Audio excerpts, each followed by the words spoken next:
Adam si Chineke enye na mmadụ ka onye m nye m ya direct because ọwụ na o nyere mmadụ ka onye m as n'otu ndị and otu background m dị onye ahụ agaghị enye m ya but na ihe m jiri bata na family awụ na dị onyinye amara si direct were bịa.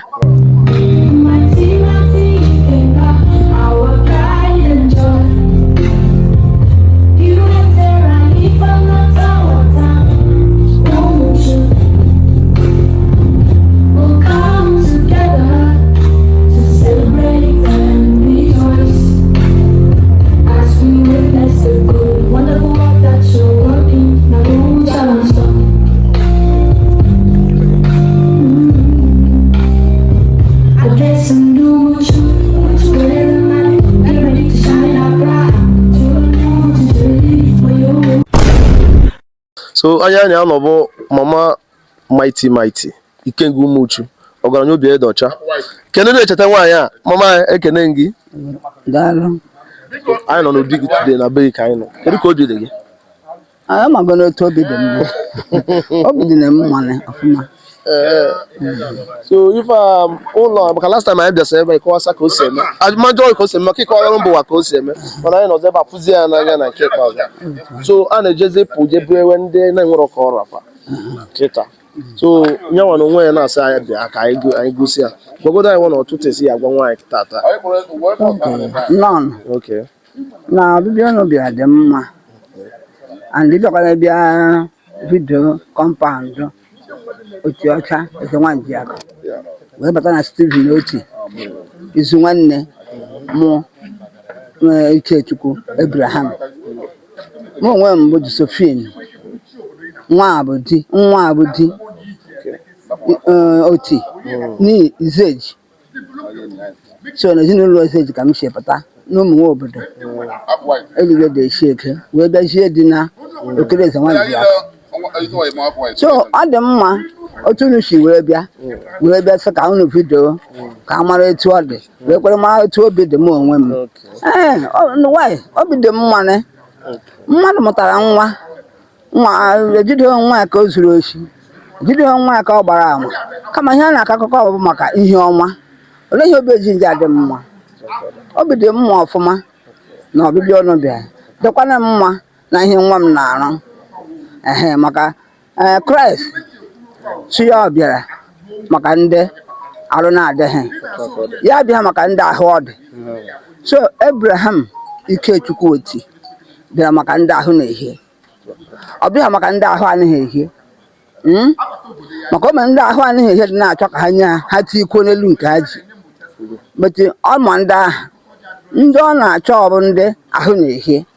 ọ bụghị ndị ahụ na-anaghị ehie and Abraham abalị ya fitiri ihe maka Abraham ochie ihe Chineke ji wee gọzie ya bụ lee ihe ọ sị ya mee ya sị aga m eme maka aja ọ chụrụ aja ọ sịkwara ha ya si n'obodo ya pụọ gaba obodo dị etuni o meghị nnagha ya si akwara obodo ahụ pụọ gaa obodo ọzọ ọ na-ekwere okwu nke Chineke otu Abraham aha ka ndị mmụọ ozi na-aga ya wee kelee ha nye ha ihe so n'ime ihe aha e nyere ihe ndị mmụọ ozi wee gọzie ya wee mụta Zik aha asị ya jee were fụ nwa gị jee chọrọ m aja ya kwere ha were ya ga achụ aja so mgbe ihe niile ndị a ka o mechara Chineke wee si apụta Abraham ka ngọzie gị so ngọzi ahụ ọ gọziri Abraham ochie nya ka eberetakwara ha ebe ezinụlọ otu eze nwanji aka so ahụrụ m enwe aṅụrị ndị mmadụ na-ekwu si ha mba o na ebe m mụrụ ya ọmụma agaghị m achọ jigawa kọba okwu akụkọ maka ọmụmụ ya ma ọ bụ ihe ahụrụ na nrọ ya wee dị otu a wee ihe a otu a ọ dị ka m onwe m ahụgwene ya na nrọ mgbe m dị ime ka m fụrụ ya ebe akọ na-apụ tụntụntụntụ akọ na-apụ ebe niile so amaghị m na ihe na-emeni adị mmadụ ime ya aha o ka m nọkwa nnukwu dị mkpa dị otu na Abraham dị wee nọ na ụsọ steepụ nsa ka ihe bere ebe na-eme atụ ebere dozibe so ndozi aha bụ ya ka m ihe niile ahụ ka m na-ahụ n'oge dịka oge so m gaghị enwe obi ilu m gaghị enwe obi ọjọọ ebe Chineke agọzi uwe si ya na a ga-agọzi ya ya dị anya na kpakpando eluigwe ya dị asị agụta ha ya ọnụ ya sị achụta aja dị n'ala ya achụta ya sị ọ bụrụ na agụta aja dị n'ala ọnụ a ga-agụta akụ na ụba gị ọ bụrụ na agụta kpakpando eluigwe ama na a ga-agụta akụ na ụba gị so ya ada otu ha na Abraham nke a mgbe m gbara ya Abraham ha sịrị nwaanyị ji aba ya aha ochie ma ha ma ha na ọhịa siri ike nke mmụọ nsọ bịa because Abraham bara ya ahụ ya na Zefanaya ka m metọ mbọ ntụrụ ogiri isi ya ma na Abraham otu a ka m si mee nwa lakịrị aha na-aba aha mụọ nwa isisi asị m ga-aba ya Abraham nke obi nke si mba ya Zefanaya m wee zozie Zefanaya na Abraham mere ha tọmbọ ngiri ogiri isi ya ma na Abraham m wee ba ya Abraham ọ pa ya bara ike Chukwu so ya bụ otu aha m siri hụ ya na mfim ka m hụ ọ pụtakwara ihe na-eme otu aha so anụkwu ha asị ya emesi isi ya emesi ihe ọsọ ya ọbụ ngwugwu chi ọhụ ihe ọ tọghetere ya osoro ihe ya ọ tọghetere anyị si atọghetekwere nke ọjọọ ji eso nke ọjọọ abụrụkwa nke ọma ka iji eso ịtọghete nke ọjọọ tụhụkwe so o meghị ihe ọbụla gbara ngharị n'aka ya na ihe ọ ga-eme ọ gbara ụbọchị ụtụtụ ọ gbara mgbe a mụrụ ya wee na ọ gwara m ọnụ mgbe ahụ na nkụ ya ka nkụ ibe mmiri ya ka mmiri ibe ojii ya ka ojii ibe ọnwụnwa eji wee gosi famili ka ọ bụ famili nọ mba after family ewe meta ozi ogosi obodo unu were hụ manya ọ bụrụ na ọ dịghị mma n'ụlọ ọ gaghị adị mma n'iro so emeghe ogologo obodo kama otu ihe nna ya Chineke bụ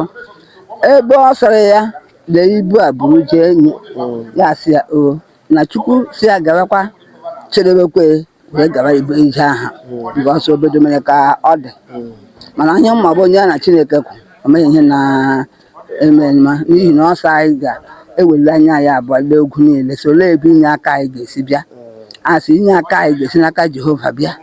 ya wee kwukwasị Jehova bụ onye na-azụ m dịka atụrụ ọ dịghị ihe kọrọ m n'ebe ịta nri nke ahịhịa ndụ ka ọ na-eme ka m makpuru n'akụkụ mmiri nke izu ike ka ọ na-edu nwayọọ ya wee kwucha ya n'akụkụ mmiri nke izu ike ka ọ na-edu ya nwayọọ ọ ga-eweghachi mkpụrụ obi ya ọ ga-edu n'ụzọ niile nke ezi omume n'ihi aha ya ọzọ asịgodo ore na ọ gaghị ije na ndagwurugwu onyinye ọnwụ ọ gaghị atọ ụjọ ihe ọbụla n'ihi na Jehova nọnyere ya otu a ka m kwetere na ya bụ ọ gaghị eme ihe ga-eme eme ọ ga na-eje eje na-abata na-emekwara na achara na-eme ihe dị mma ọ bụghị ihe ọjọọ na-aga n'obodo dị iche iche na-eme ihe dị mma ọ bụghị ihe dị njọ kama ihe nna ya ọnụ bụ otutu aha na-egbu nwa nkịta otutu aha na-egbu nwa nkịta weenụ nwayọọ na ọkpụkpọ ọ hara aka m ahụ amaghị ha ababeghị aha niile aha abalị ya ọdụ mmụọ ọsọ wee nile nwayọọ wee kpọba ya otu a thank you very much so mmasị were nwayọọ setuziri anụkwu afọ a n'oke otu afọ a ka ọ hapụ ịdị too much mana ọ na-emefe too much ka eji were etu afọ ma ekene gị Ada Amarachukwu oti ọ dị ka ụmụ Emeka ma adopt n'oti a onye ka gị na Mighty Mighties wee bụrụ nwanne ka m na-ese bụrụ nwanne ihe wụ sister in law Tiyewa onye ọ tọrọ direct na alụm so mụ awụkwa na onye umeala ọma Nwada Amarachukwu Okoli ahụ m onye umeala ọma neighboring village so ije dị iwu ihe kpọm were bata ebe a n'ụbọchị taa so kedu ka obi dị gị na family ya bata obi dị m ama m ihe m ga-eji wee kwuo ya ama m ihe m ga-eji wee compare ya otu obi dị m nnukwu aṅụrị na abatara m na family ihe ọ nọ wụrụ ihe Chineke na-arụ ihe si n'aka Chineke pụta because ọwụ na-ekewe ya n'oke ọ gaghị eru m aka then ekpere m dị na-awụ mgbe olu na-alụbeghị adị m si Chineke enye na mmadụ ka onye m nye m ya direct because ọwụ na o nyere mmadụ ka onye m azụ n'otu ndị and otu background m dị onye ahụ agaghị enye m ya but na ihe m jiri bata na family awụ na dị onyinye amara si direct were bịa onye mere m ji nọdụ na family a daalụ nne ekene onye ụmụala ọma afọ village na-atọkakwa so ọ bụrụ ihe m chọrọ ikwu ụwọ ana m ekele nwanne di m okay Chief Ikechukwu Abraham Oti Mighty Ikenga Umuchu ji dị ebube oke nwa ana m ekele ihe ndị na-akpọ ya wụ cheerful giver, a man with a heart of gold. Adam sị ha ọwụghị ikpe ego owu isi kama ọ inwe obi eji eri ya antukwu ị na-eri ya iwere obi aṅụrị na-eri ya because mụnwa na onwe m n'ebe a ile m awụ m a living witness onye hụgodoro m ga-ama na ana m eri ego ya ahụ ana m eri ego na-apụta m n'ahụ so ekpere m na Chineke ga-enyere ya aka anụm ayọzi ayọ ego n'isi ya kama ihe nna ayọzi iwu Chineke nye ya ogologo ndụ na arụ isi ike ka o wepụ anya ndị ọjọọ n'akụkụ ya ka ọ dịrị ndụ na-aga ka o nwee ogologo ndụ dịka nna ya na nne ya ka dị ndụ ịwa ọcha nna ya anọ ya nne ya anọ ya wute ahụike so ekpere m n'isi ya awụ Chineke onye were eti na famili a ya apụlite ga-eme ya nye ya ogologo ndụ nye ezinụlọ ya ogologo ndụ werekwa otu aka ahụ na-ekelekwe nwunye ya ezi nwunye ya wụ Mr. Chika Celine Oti ijere nwanyị so ana m ekelekwa ya because as in every successful man there must be a woman so otu aka ahụ ka m na-ekelekwa ezi nwaanyị ya oriakụ ya na-asị ka Chineke gba ahụ menye ha ogologo ndụ na arụ isi ike n'aha Jizọs Kraịst bụ onye nwaanyị. Amen. Thank you. Ka onye m na-anọ gị na nze akwa ọcha nọ nze akwa ọcha n'Umuchu Chukwudi Okafọ. Kedu ife iji wee nọrọ ebe a taa? Anyị nọrọ ebe a taa bụ na nnukwu nwa anyị jigbere a na-efe bụ Mighty ofu nwe ji asata mba okwu n'obi ka anyị nọ ihe ọma o mekarịrị akarị so ya ji nọrọ ebe a taa bụ ihe ọma o mere m ndị ọrụ ụlọ ka anyị ga-eje kpọpe tata ya na nnukwu koroto o tere na Amanasa ọma uche ama na Amanasa ebe a achara anyị nwa Amanasa so ọ bịara ebe a bịa tere anyị korota another village yes ya acha dị village were ọ ya acha village na bụ werute village ahụ bịa tere korota so ọ bụrụ ego Mighty akarịghị ego ọ karịghị ego ụmụnne na ego ụmụnna ya ọ karịghị ego village ya ọ na-enwezi na-abụ ego obodo ego steeti so ebe a ka ọ bịa tere korota ebe a ka anyị na-ejere so ya ka anyị nọrọ ebe a chairman Amanasa yes so etu esi eme ayọ tere unu korota kedu ka obi dị ya ndị ife na-akwụkwọ ya bụ Mighty onwe ka obi dị Mighty mana Umuchu hụrụ ya n'anya ndị mbara ndị gere hụrụ ya n'anya ihe ọra na-ekume na Umuchu a ahụ Mighty n'anya ga-anwụ n'abalị a o nweghị ike ifochi ihe ọra na-ekume na Umuchu a nwere aka ọjọọ onwe n'isi Mighty ya ekubi ume n'abalị a so ngafe efe osi kpọrọ ọkpọrọ ebe a na ma na ọhụ Mighty n'anya ochi ọra ịhụ na-akpọnwa ahụ Mighty n'anya Mighty wee gbe eji eje ọgụ so Umuchu niile over 10 years ka o bido mebe ihe a o bidoro ya sị na ọha ka ha mee mmacha ahụgoro ọbụ mmacha everyday ike na-aba n'ike ị na-ekwu nke o mere omekwa ọzọ o nwere ike gaadị ekwu ọrụ ụlọ tata ebe kere tiere agwa ya n'ụlọ 200 so ọ bụghịkwa ka o si bido ọbụ obere ọ na-arị ịghọtago so nwere mmacha dị na na-afịa ọ bụrụ mmacha ihe abụ nnukwu ọgaranya ọ bụghị ọgaranya 1 year na 2 months ọgaranya ya etega ezigbo aka ibido ndị na-achụ ya agbalachago ihe a na-emezi iwe aka ka a na-efere ya ọ kọrọ agba first second and third ọ na-agba ma 50 gị chọrọ ịma aka ọ na-agba ma 50 kedu ihe ị ga-eme ọkọlọtọ o tere ete ọrụgo ụlọ ụka n'obodo a sịngụ ha ndị nli sọsọ ya nwarụrụ ya eke enube maka ya so enweghị a na-emere obodo Mighty emebeghị Umuchu nke kịta ahụ na ọ na-agazikwa obodo niile ụlọ ọrụ na ma na Ezinifite ma na akpọ Mkporogwu arụrụ ụlọ everywhere ka mụ ejekwa na village m arụbeghị m ụlọ jefe ebe sụchaa ya kpọkwa ya ka ọ bịa ọrụkwa afọ ha n'ebe empty land o ji anya ahụ ụlọ atarị ama ma ụlọ atarị gburu ịlọrị ụwa ọfụ ha n'ụlọ atarị blọk abịaghị ebe ahụ ihe na-ewe iwe ụlọ atarị na ụlọ aja ọfụ ha na blọk abịaghị ebe ahụ so ifu gị na onye Umuchu na-agwa anyị ife a ndị o ruru aka ị na-efu na ha nwee kwụsị ike na ọkwụsị ike ọ na-agwa gị ife nwoke na-eme ebe ọ sị na ọ na-agba 50 afụgbe na-agba 5 to 50 before sọsọ ekpere onwe ekpere anyị na-ekpere na-abụ ogologo ndụ na ahụ isi ike enyego ya ego ịwọchi na nne na nna ka nọ ọ nnukwu ngọzi mgbe na-ekwu na ya nwa ga-anọkwa ụmụ ya na-ahụkwa ya otu a anyị na-asị Chineke nna bụ ihe mere ebe o si anyụ nwa mere ịghọtago ya na-ekpere ekpere ogologo ndụ n'utu nkeli ihe ọma ga na-emeri ya maka nwoke ọnụ utu ya adịghị ekelizi ihe ọjọọ mere ya yes ogologo ndụ n'utu nkeli ka na-ekpere Mighty adị m ekpezi ekpere ga ego dị ị na-ekpe ekpere ụlọ kedu iru ọzọ ị ga-ahụ ehube ọ nke ọrụ ọrụ mmadụ ka ọ marụrụ onwe ị na-ekpere ya ekpere ego o ji azụ ahịa ego ka anyị na-eji emere ndị mmadụ ihe so ya na-ekpe ogologo ndụ n'otu nkeli ọ dị saa ndụ na-asa ka ọ sara ọkụ na-agbago mana ụtụtụ mana ehihie akpa ya ka ọza maka nwoke ọ na utu ya dara ada ihe ọjọọ mekwere ya ọsọ onye ahụrụ maịtị maịtị utu ya dara ọrụ onwe isi ya bụ otu m na-akwụsị ịrụ ọrụ ka a ghara ịhụ maịtị nna anyị dịkwa basaịd ahụ kedu ka iji wee wepụta nnọọ stik n'utu ebe a ka ndụ dị ebe ndụ dị bụ n'utu ya ọ na ị na-eme ka a na-aga saịd ahụ kedu afa gị ọzọ ka Nze Chukwudi Okafọ onye ji akwa ọcha mara Chairman Amanasa Chairman Amanasa na-ekpe ekpere nke n'utu nke ya bụ na otu na-efe n'abalị ka ọ na-ekpe ọsara ọkụ maka ya bụ ndụ nwoke. Thank you very much. Thank you very much. I need to say, Jason. Well, the person standing here is Professor Chief Echezona Ifejirika Ubu Onyarago Numuchu, the Palace Secretary and the Cabinet Secretary, Crystal Palace Numuchu, heavily led by His Royal Highness Igwe Joe Ezejuku, OON JP KSP Igwe Numuchu, Okuro Arawan Numuchu. Yes. So, and today you are at Palace of Mighty. So, can you tell us what is happening here and there?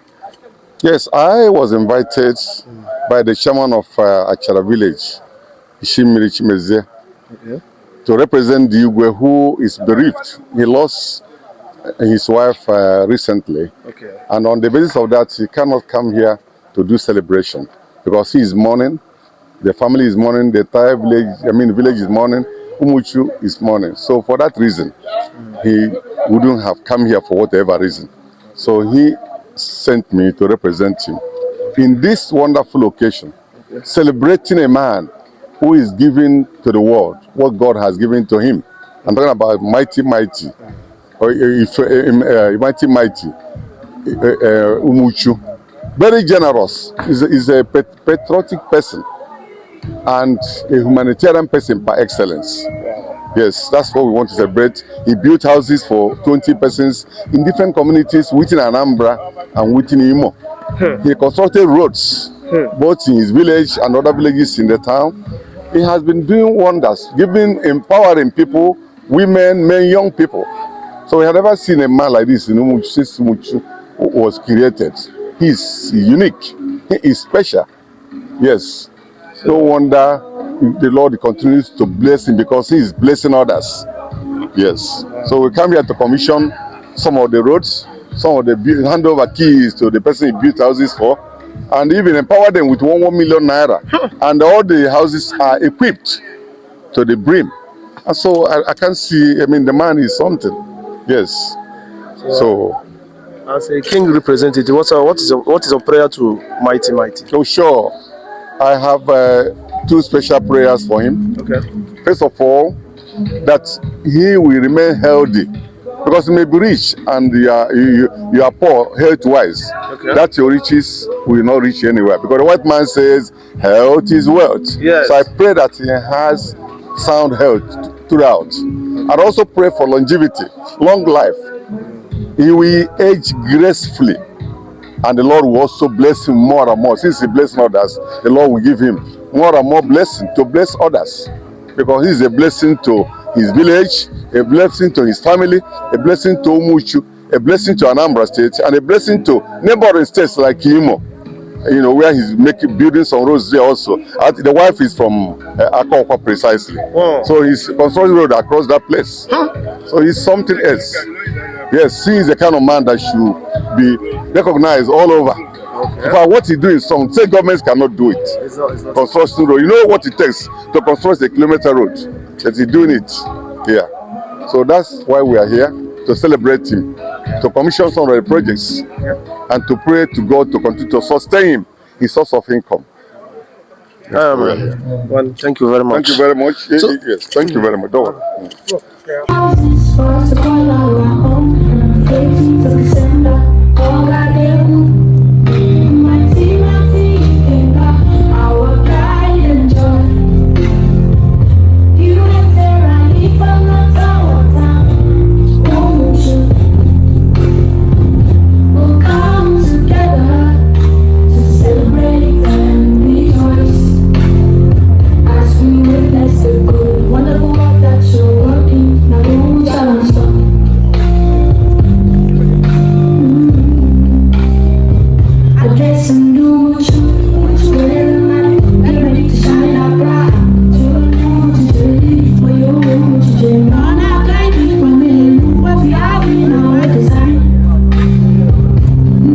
big houses for all to see.